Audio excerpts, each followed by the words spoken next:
Can fake meat save the world?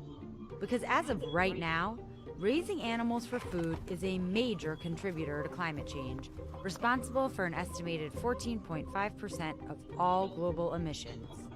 If the climate science is believed, we are in serious trouble. And let's be serious, Americans will never stop eating meat, unless the fake stuff tasted just as good as the real thing. What do you think? Do you think fake meat is the answer? Continue watching.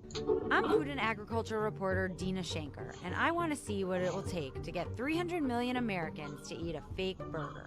This is At What Cost? We don't live in a dystopian hellscape quite yet, forcing us all to eat alternative meat, but a lot of people are doing it anyway. The Impossible Burger. It tastes like beef, but it's not beef. We'll make some of these at the family reunion. While 95% of Americans still eat meat, sales of substitutes to replace animal products are up and now comprise a $3.7 billion market, up 20% since last year. Fake meat falls into 3 meat buckets. Can fake meat save the world? You decide. There's plant-based fake meat, like the Impossible Burger and Beyond Burger, meant to mimic meat. And then plant-based burgers that the companies say do not mimic meat, but taste great on their own. Now, I haven't tried these burgers, but I've made my own veggie burgers that were actually pretty tasty. As far as fake meat, I don't really go along with that. I think there's a lot of great recipes for your own veggie burger, but I digress. Continue the video. Like the old school garden burger.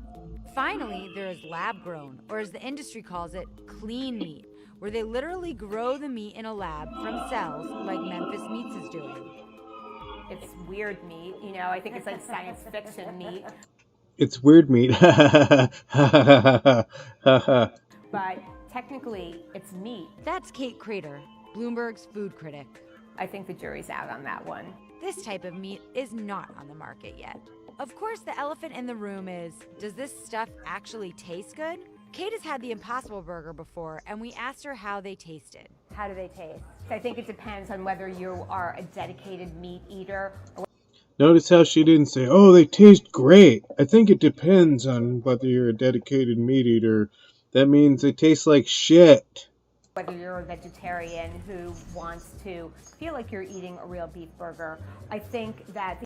So if you feel like you want to eat a real burger and you eat that, then you'll have a different opinion in the flavor. The thing is, it's bullshit. It tastes like shit. They're just playing it up. Here we go. The Impossible Burger is a little bit sweet, but the way a lot of smart chefs have counteracted that is to sear it really well. So if you sear it in a pan, not only do you get that really good texture sense of a real burger, but it also caramelizes the sugar.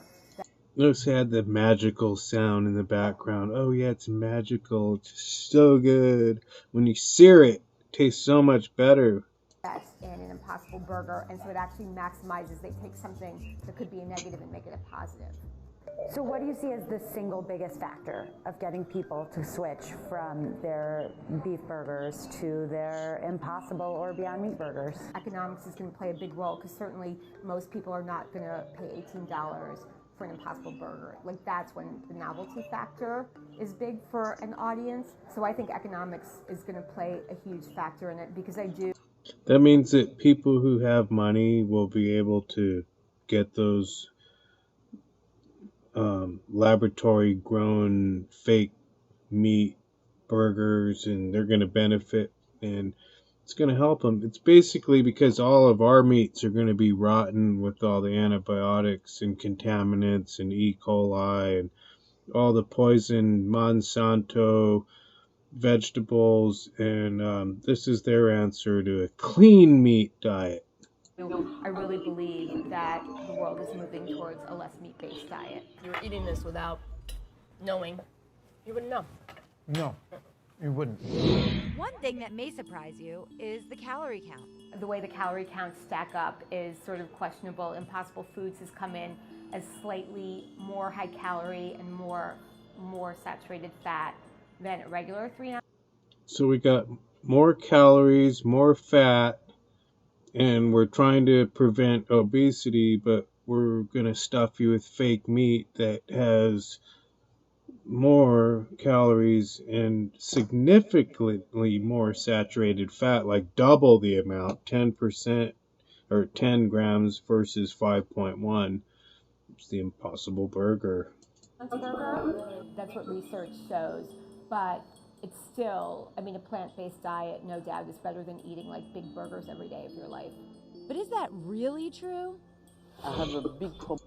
No, I think eating big burgers every day of your life is going to be 10 times healthier, at least half, according to their statistics, that you can eat regular burgers and have half the amount of saturated fats and calories, but I digress.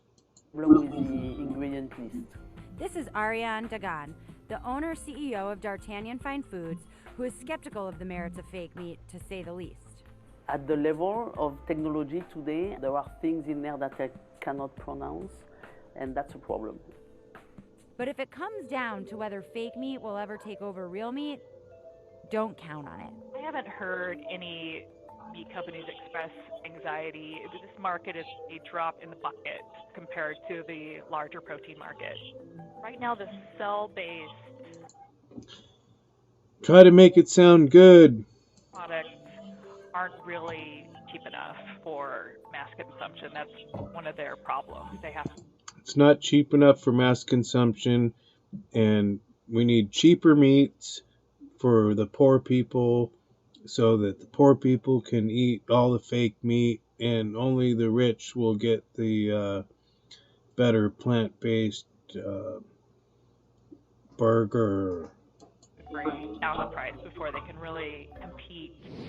People are more and more concerned and educated about what they put in their body, and they should do that. And so as long as they are doing that and they get more educated also on the taste of it, companies like D'Artagnan will be thriving. So once they normalize the flavor of this fake meat and people think of it as normal, like they'll give it to their kids and their kids grow up and it'll be like, yeah, that's regular meat. No, it's fake.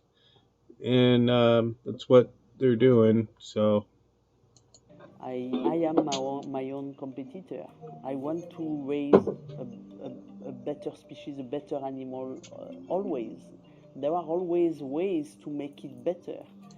Yeah, like with chemicals and growing your meat in a laboratory, that's better.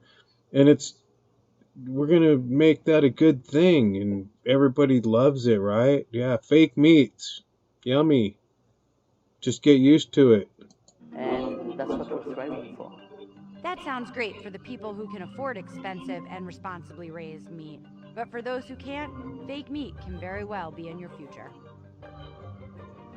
Yay, fake meats!